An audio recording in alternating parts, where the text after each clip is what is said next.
Yo, yo, yo, yo, yo.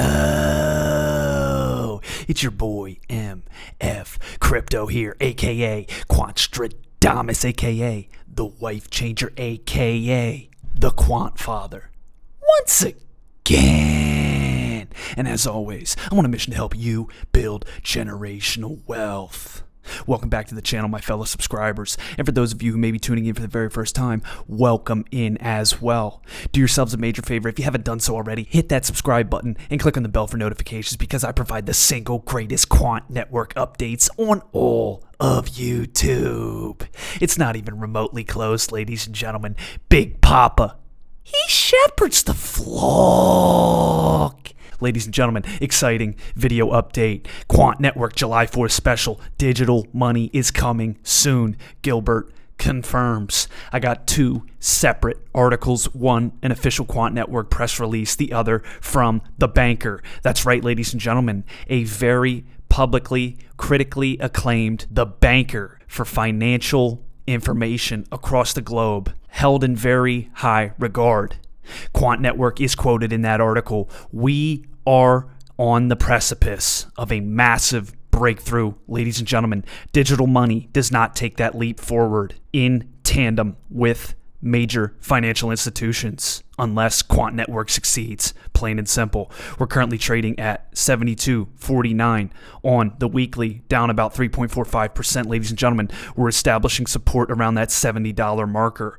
We've dipped to it and bounced immediately upward twice now. So if we lose that $70 marker, it's going to confirm or indicate further downside. We've seen Bitcoin take a dump below $58,000 today. The crash is coming. The crash is here. I've been saying it, preaching it from the rooftops. Will we go lower? Remains to be seen. But, ladies and gentlemen, we're getting incredible entry points on our favorite asset of all time, QNT. We know where this is going in the long run. Never financial advice, but dollar cost average into this asset while you have a generational wealth opportunity before your very eyes. By the way, ladies and gentlemen, a happy July 4th to all my Americans listening in. EBA Day 2024. The time is now for banks to seize the lead in digital money.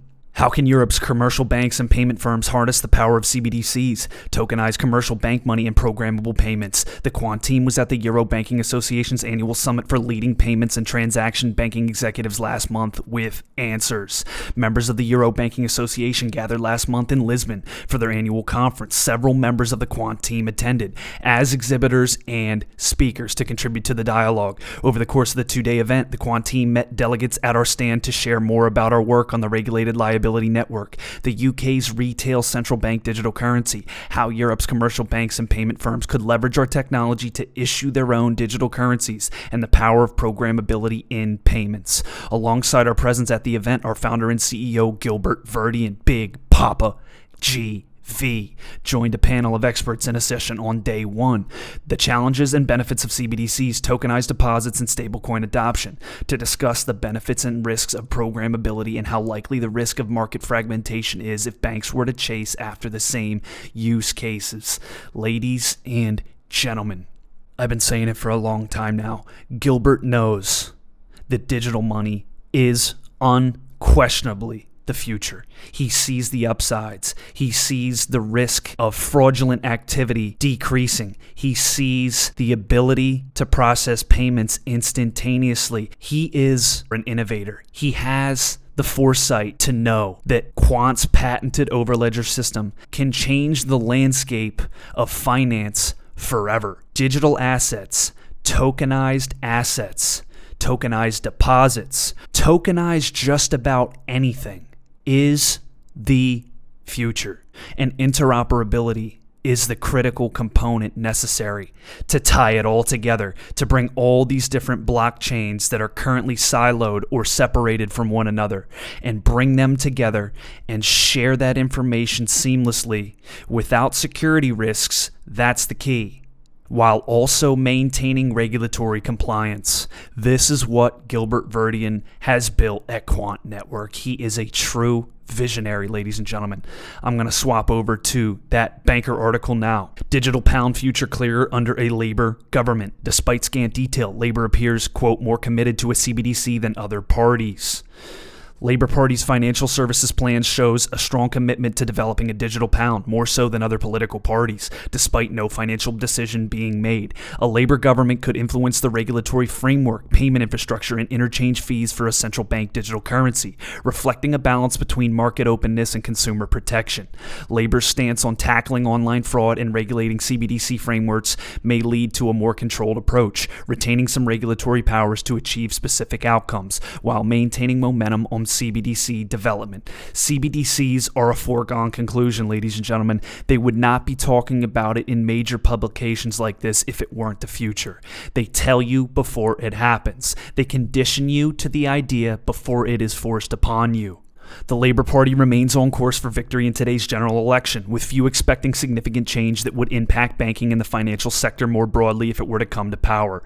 But while details on various proposals were scant in the party's manifesto, including on a central bank digital currency, its plan for financial services published in January showed more of a commitment than any other political party to developing a digital pound, says Jana Pache, executive board director at the Digital Pound Foundation. No financial decision has been made to pursue a digital pound in either the wholesale or retail sector, the Bank of England said earlier this year. However, the direction of a retail CBDC, referenced interchangeably with the term digital pound, could change under a Labor government. Last month, the U.S. Congress passed a bill banning the Federal Reserve from issuing a CBDC, but it is, quote, highly unlikely that a similar decision could be made by any incoming government in the UK, says Gilbert Verdian, CEO of Quant. Globally, some question whether a fiat digital currency is needed at all, flagging concerns such as privacy and fraud risk. Ladies and gentlemen, Gilbert Verdian is being quoted widely across all of these big financial media publications and outlets. The writing is on the wall. His name is popping up everywhere. I just quoted the article where he was speaking at EBA Day. Guys, he is positioning himself as one of the key power players of the new financial infrastructure of our planet. That's the kind of guy I want to get behind. That's the kind of guy I want to put my fiat currency behind. When this financial landscape is completely overhauled and completely digitized and tokenized assets become the everyday norm, I want my money behind QNT to be that interoperability de facto solution and provider moving into the 2030s and beyond. Thank you for listening. Thank you for tuning in. This has been another feature presentation by MF Crypto, aka Quantstradamus, aka the Wife Changer, aka the Quant Father, the #1 source for all your Quant Network needs. I'll see you next episode. Cheers. If the lion is the king of the jungle, how can he be the king of the jungle? If he's not the biggest, the elephant is probably one of the biggest. He can't be the fastest because that's a cheetah. He can't be the smartest. So he's not the biggest, the fastest, or the smartest. So how does a lion become the king of the jungle? His mentality. That's the only difference of a lion and an elephant. When a lion walks up and sees an elephant, he thinks lunch. An elephant thinks run. And it's all mentality.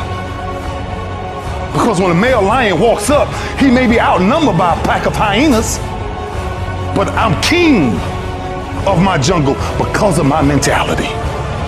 What happens when you're a gazelle and you're not being pushed, you're not being prodded, you're not given a reward, nobody's encouraging you? What happens when you're a gazelle and the lion's not chasing you anymore? You stop running. But what happens when you're a lion? When you are a lion, it does not make a difference.